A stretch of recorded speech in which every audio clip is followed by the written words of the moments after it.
Israel has approved the Gaza ceasefire and the plan for the release of the remaining hostages. Benjamin Netanyahu spoke publicly for the first time on the deal. He made it a point to praise the efforts of the U.S.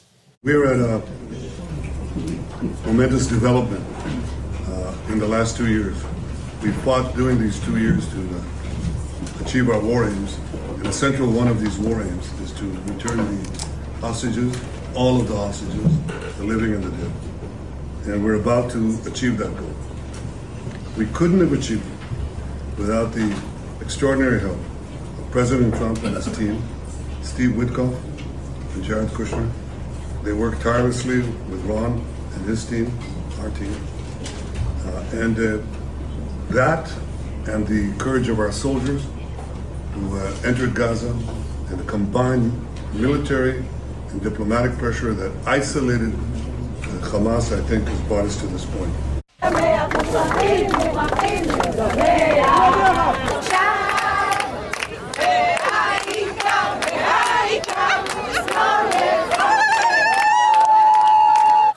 Celebration earlier today in Israel. People in Tel Aviv rejoicing at news of the ceasefire deal and with it, the release of the remaining hostages still in Gaza.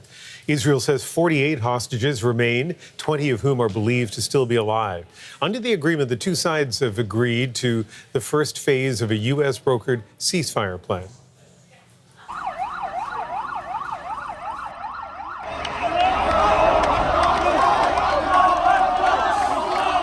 And a look inside Gaza City. This is where the Israeli offensive has been focused for weeks now. The ceasefire agreement would mean a pullback of troops on the ground and would bring a surge of desperately needed aid into Gaza. There's also anticipation in Gaza for the release of hundreds of Palestinians who have been detained by Israeli forces during the war. CBC's chief correspondent, Adrienne Arsenault, is in Tel Aviv, and she tells us what we know at this point about the possible release of the hostages. At this point, it appears that the hostages could come out on Monday, although Donald Trump has said maybe Tuesday, and that's when the Palestinian prisoners would come out as well.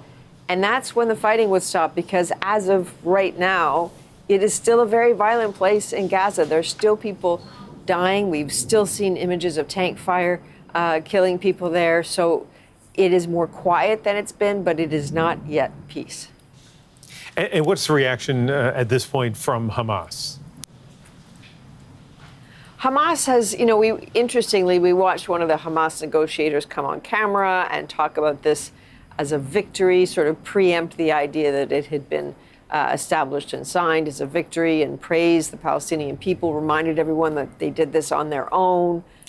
He sort of praised what he called sort of the martyrs of October 7th, the resistance fighters, the likes of Yahya Sinwar, the mastermind behind the October 7th attack, very much as if to say that this has been a win for resistance.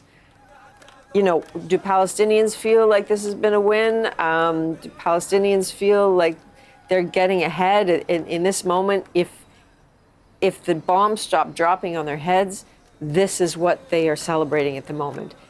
All the next steps are so murky, Ian, and they're so unknown. Yes, this is a 20-point plan, but we're still talking about the details of the first 3 or 4 parts of that 20-point plan. And if these are still a little bit tricky, it is hard to imagine how long it's going to take to get through that 20-point plan. And it's the things on that 20-point plan that will really make a difference in people's lives. Yes, more aid will flow in, but who's going to be in charge of Gaza? Who's going to enforce it? Who's going to build that community? None of that is anywhere near to being clear yet. You're in Tel Aviv. What's it been like there in the last few hours? Interesting. We were at Hostages Square all day today. This is a place where I know you've seen the pictures for 2 years now, a place of vigils and protests. There was a very different vibe and feeling there today. People were allowing themselves to hope. They've got this sort of an interactive art project, if you will, of a replica of the tunnels that the hostages have been kept in. And people are going into these tunnels, and they go in and down and through them, and they're very dark, and they're scrawling messages on the walls for the hostages. Lots of little kids are going through it, and you can kind of for a moment disconnect that you're talking about something that is so very personal.